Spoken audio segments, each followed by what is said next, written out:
Hello everyone, I hope you're doing well. I know learning online, doing everything at home is not easy, so take it easy and take care of yourself. Okay, so last class we talked more about electron configuration, and I hope you guys did exercise B. I have already put the answer key on the class notebook, so it looks like this. With the table exercise B, the table. I just put down the chord notation ones because I feel like if you know the chord notation one, you should be able to do the long form as well. Okay, so the answer key is up on for this exercise here, exercise B. Okay, so last class mostly I just review the model of the atom with you, like the different orbitals. Make sure you guys, I found a nice video that looks like this. I put it on today's lesson, so make sure if you haven't done so, review this short video. It gives you a nice image of how different orbitals come together and how the atoms, the model of the atom actually look like with the different orbitals like 1s, 2s, the p's, the 3s and the d's and so on, how they combine nicely together, and these are the region of space where electrons are found. Okay, so make sure you don't miss this video. And we talked about how last class we talked about how we can actually use your best friend to just look at the periodic table and be able to talk about, just say out the electron configuration for any of the elements, and it's actually very easy. So all the different elements, wherever they're located, they are at specific orbitals. So the first two families here, they are occupying the s orbitals, and the ones here they are occupying the d orbital, the p orbitals, and the middle ones here the d orbitals. So I feel I just want to have a quick review with you just to make sure everyone's on the same page. So for example, if we want to do now the electron configuration, you can just basically pick anybody from the periodic table, and you should be able to just talk about the electron configuration. So let's we pick this one, number 43, technetium. Okay, so if we don't go the long form, so remember the short way to do that is to look one level above. So in this case it will be krypton. Okay, so the chord notation for TC would be Kr, krypton. Okay, so all you need to do is put Kr in a bracket like this, and then all you need to do is finish all these, not lithium, but all the way to technetium. Okay, so we're on the 5 row here, so we have 5s2. Okay, and then 1, 2, 3, 4, 5. Okay, and we know that that's the 4d orbital. We start with 4d, so 4d5. Okay, so that's how we do the chord notation for any of the elements on the periodic table. For 5s2, 4d5. And I just want to quickly do this on the arrow diagram as well, because you do need to be able to do the arrow diagrams as well. So for the arrow diagram, so again it's krypton, so I'm just going to skip all the arrows all the way from the bottom all the way to here, because that's the chord of the krypton. And then basically for the arrows here, 5s2 and 4d10, remember each one go into one of the suborbitals. There are 5d orbitals, so that's the arrow diagram for technetium. Okay, so you make sure you fill out everyone below as well. I'm just getting lazy. I'm just showing you these are the one that's on the valence orbital. Okay, so that's a quick review there. I hope you guys, get the hang of it. I think it should be pretty easy. Just, look at your best friend and figure out the electron configuration. Okay, so today I'm going to give you another brief lesson on continuing doing electron configuration. Make sure you have these notes ready. So make sure you have printed this off or copy this down.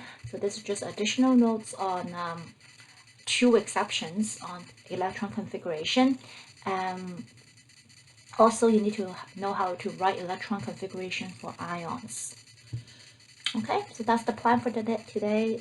Today's lesson should be fairly short. So, so today is Wednesday. I hope you guys will, be able to listen to this lesson before Friday. So Friday I will do a little bit, live time with you and have practice a little bit more electron configuration and drawing arrow diagrams with you. And then I'll talk another resource I'm going to introduce where you get to do some online quizzes. Okay, so hope you guys can join me on Friday in the afternoon. So it's already on your calendar. Okay, so you have these notes ready. Let's get started. So exceptions, and there are only 2. So only 2 that you need to remember for the entire among all the elements on the periodic table. So there are 2. So here it goes. Let's start with the first one. They are both on the 4th energy level. The first one is chromium. Okay, so chromium is number 24 on the periodic table. So let's just quickly write down the electron configuration for chromium. So before we get started, I just want to make sure you guys one clarification for writing the chord notation. Some people would ask, what about if I just want to write the electron configuration for krypton? And some people will be like, oh, krypton, so can I just write krypton in the square bracket? What do you think? So remember the rule for writing chord notation, it's you always use the 1 row above. You use the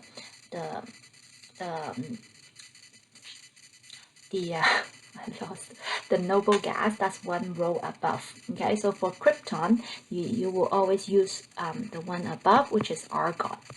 So if you're going to write krypton, you're going to choose argon, and then you have to write this entire row, okay, all the way to the end. So we have 4s2,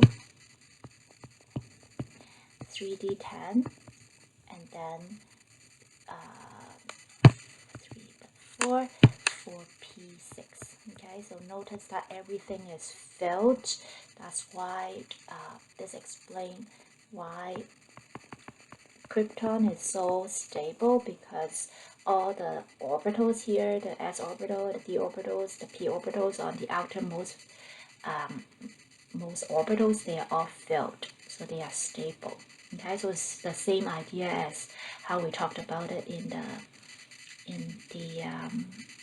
board model, where the outer shell is fold, so that's why it's happy. Okay, so the same thing, happy, very stable. So go back here, we have krypton. So krypton, if you just gonna quickly write the electron configuration, it will be argon, right? Argon, and then you can always pause and then try it yourself before you listen to me, so that way I don't have to pause here because I'm just going recording, but you can pause and you do it on your own. Okay, so it will be 4s2, 3d4. Okay, and so notice, and then actually, you know what, let's continue. The 2 exceptions, one is chromium, the other one's copper. So this is what you would write for both of just the normal way of writing the electron configuration, and I will tell you the real electron configuration. Okay, so for copper, you would write 4s2, 3d9. Okay, So so that's what you would be doing normally, but I'm just gonna write the outermost electrons. So for chromium, it's 4s2, so 1, 2, 3d4. Okay, so that's how they look like. But notice here, what will happen is you notice that the d orbitals, there were actually 5 of them, right? 5 d orbitals. So for in this case, there's 1 electron short of a half-filled orbital. So all these electrons, all these orbitals, it's just one electron short from a half-filled orbital. Okay, now let's take a look at the case for copper as well. Copper is 3d9. So that's 5, 6, 7, 8, 9. Okay, so again, again, it's for copper, it's 1 electron short from a completely filled d orbital. Okay, so in reality, what we found was the actual, I'm going to write the actual electron configuration. The actual electron configuration are, oopsie, found to be, so for chromium, instead of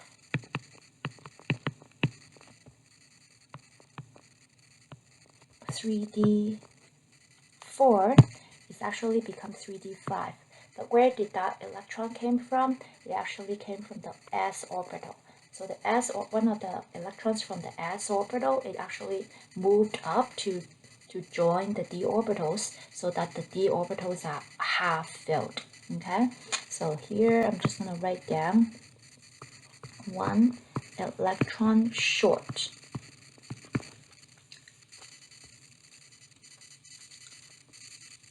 from half-filled d orbitals. And here, same thing with copper, is 1 electron short from completely filled d orbitals.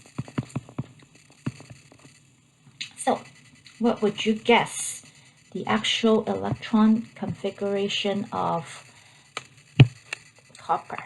Okay, so you guys can always pause and write down what you think is the actual electron configuration for copper. And yes, you guessed it right, it's 3d10. Okay, so here if I go back to the arrow diagram, so it's not difficult to understand. In order to have the stability, they want all the d orbitals filled. So what happened is this electrons will actually go here. Okay, so we have 4s1, 3d10 for the actual electron configuration. So these are the only 2 exceptions that you need to know for the entire periodic table.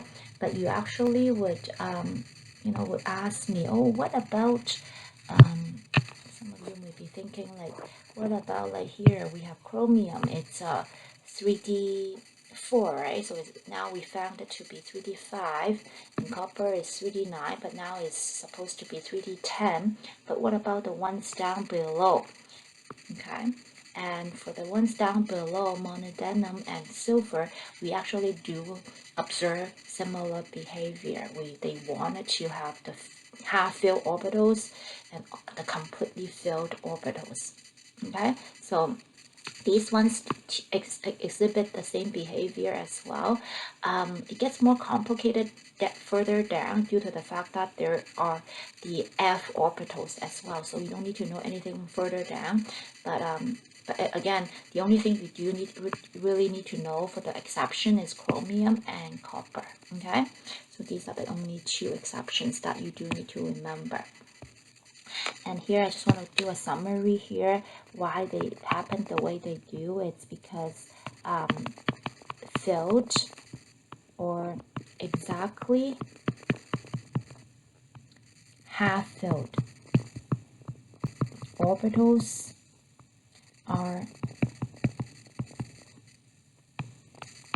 are more stable.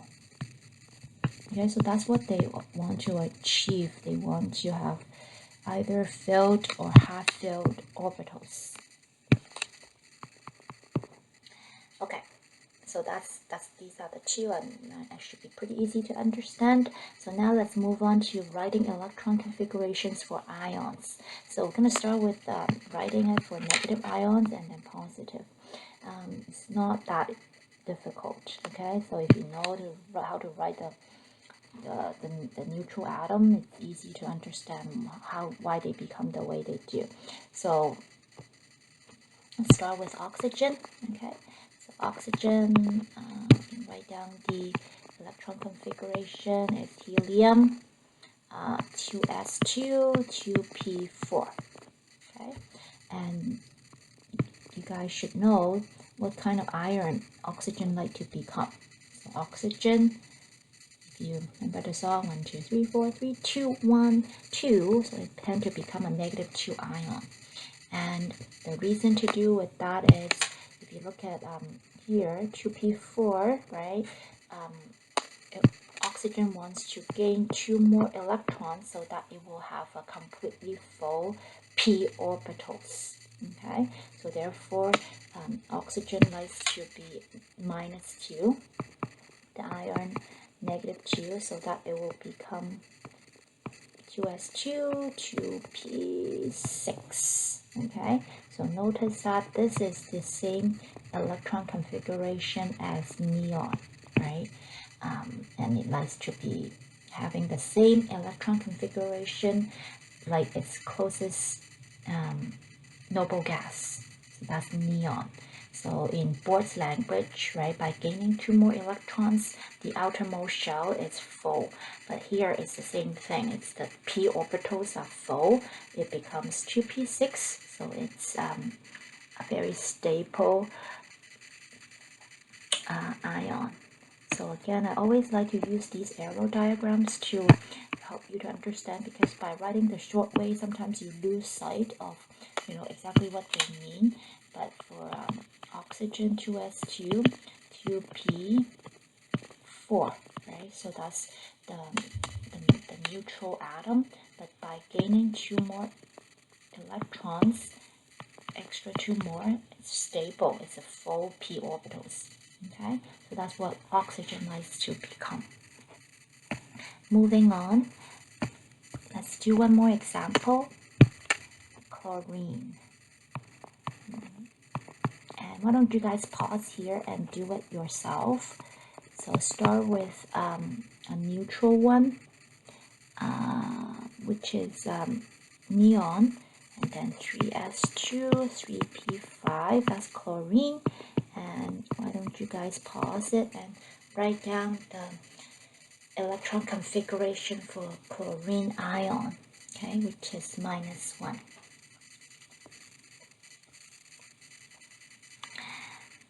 So again, this one, chlorine, just want to gain 1 more electron.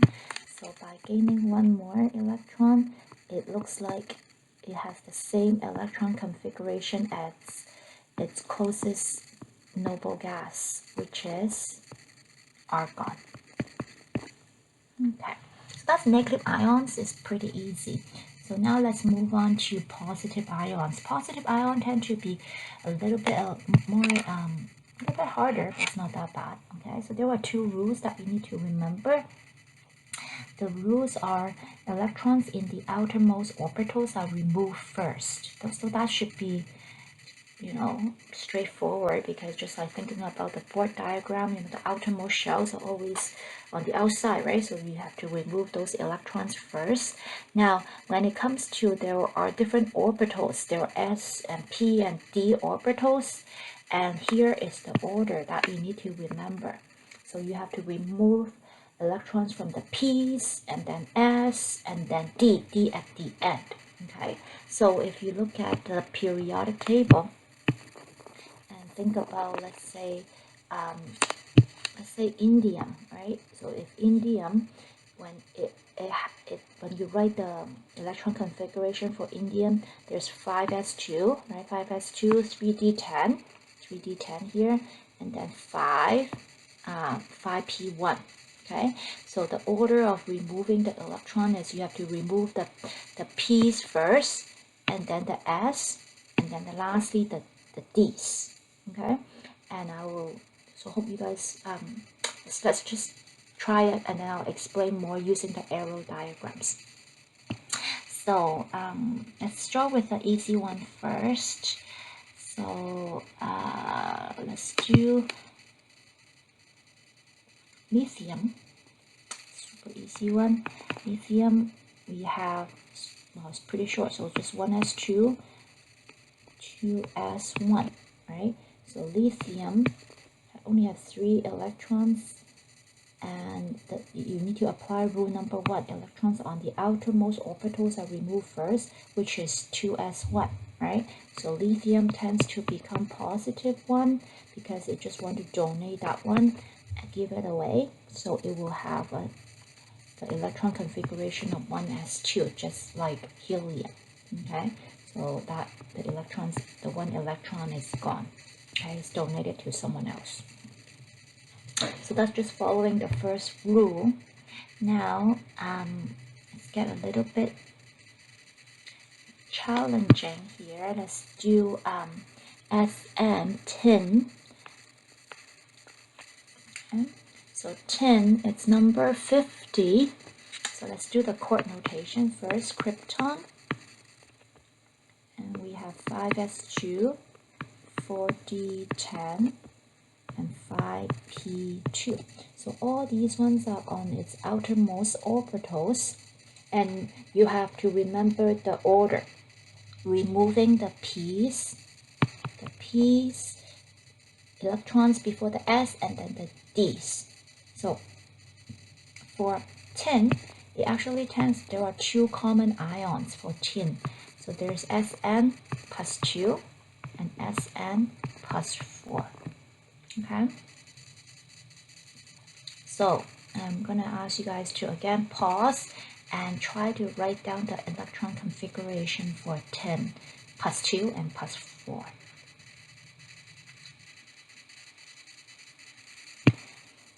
So I hope you guys had a chance to try it yourself. So for tin plus 2, so it will be krypton 5s2.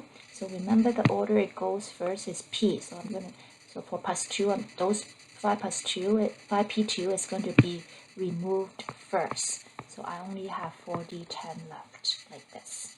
Okay, and so the p goes first. Now that it will be the s. Now for the plus 4 ion, that means 4 electrons are gone. So that means the 5p2 and the 5ps are going to be gone.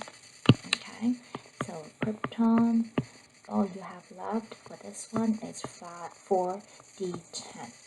Okay, so by doing the electron configuration using this model, you can actually predict some of the common ions. It's no surprise that why tin tends to become plus 2 and plus 4. Okay, but keeping all the electrons in the d orbitals. But again, it likes to have a few d orbitals. Okay? So I want to draw this on the arrow diagrams just to make it more clear to you guys. So for tin, I'm just going to do the outermost orbitals. It's 5s2, right? And all the d orbitals are filled, 4d10. So d orbitals are super stable. then 5p2. Okay, so that's the tin, the electron configuration for tin.